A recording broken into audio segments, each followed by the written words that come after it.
I still remember meeting him for the first time for the KBC campaign, and I was very nervous. Going to meet Amitabh Bachchan is, something you can only dream of.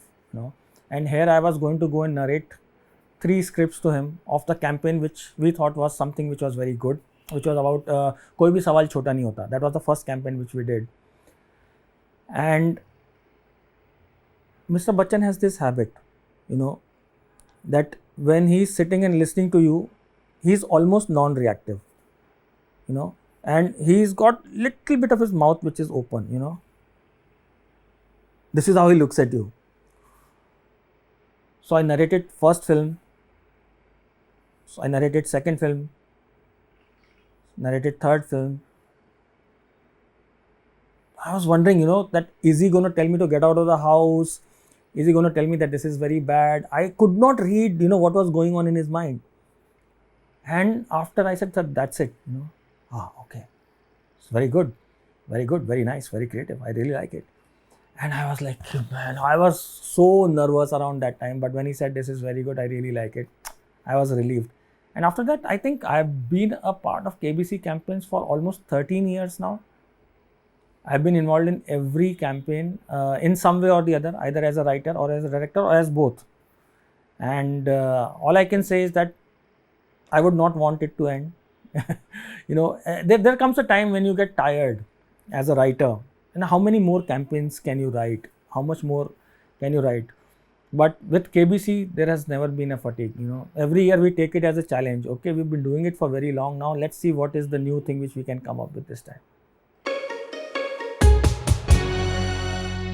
If you're looking at a connect from a youth point of view, brands would go for youngsters, because if they think their primary TG is going to be appealed by the young brand endorsers. But if the brand's primary objective is to be credible and trustworthy, then I think age doesn't matter. What matters is the persona and a celebrity endorser would have.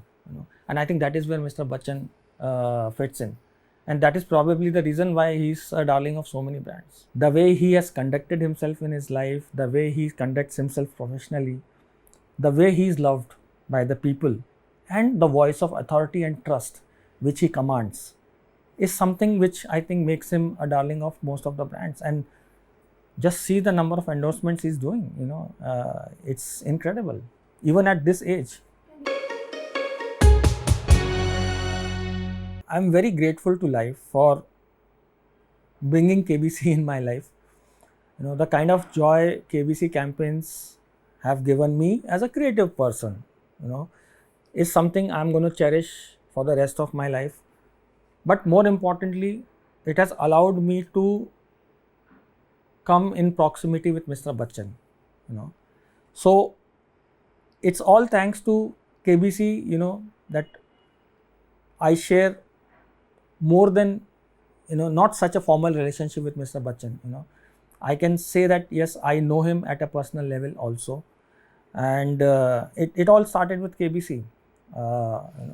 And earlier with Mr. Bachchan, it was all awe and respect, and now I think I can say it is still awe and respect, but a lot of love has also come in. I think there are 3 things which I think make him a terrific host. He's a man of knowledge. He's full of wisdom.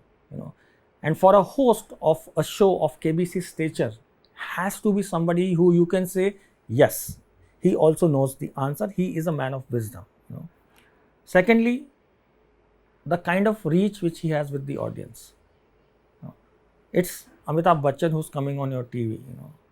And thirdly, and most importantly, is the way he conducts himself with the participants. I would want to go and sit on that hot seat and have a chat with him because of the way he treats everyone, And when he empathizes with someone, it's not an act. He genuinely means it. That's the effort which he takes on the KBC as a host. So I think these all are extremely potent combinations, which make him a great KBC host. I think all of us in our lifetime have many occasions tried to imitate Mr. Bachchan. You know, all of us, everyone, because everybody wanted that voice. You know. So I think his voice also was one of his greatest strengths. He's someone I feel feels immensely grateful to the love which he has received over such a long period of time. And I think he'll be the first person to admit it. If something he feels unconsciously, unknowingly ends up hurting the sentiments, and he will be the first one to backtrack. Yeah. As far as I know him, and I think he's done that. So he I think values the love which he has received from the people a lot. I think that is paramount to him. His life is what dreams are made of, is what I would say. Where else would you have someone who has been loved by India, of course, but the world for such a long period of time, and he still continues to do so. And I'm not getting into what an amazing artist he is, how professional he is, how nicely he treats everyone. End of the day, those are all great traits to have, but ultimately it is the work which you do keeps you there. And he is been doing it successfully for so many years.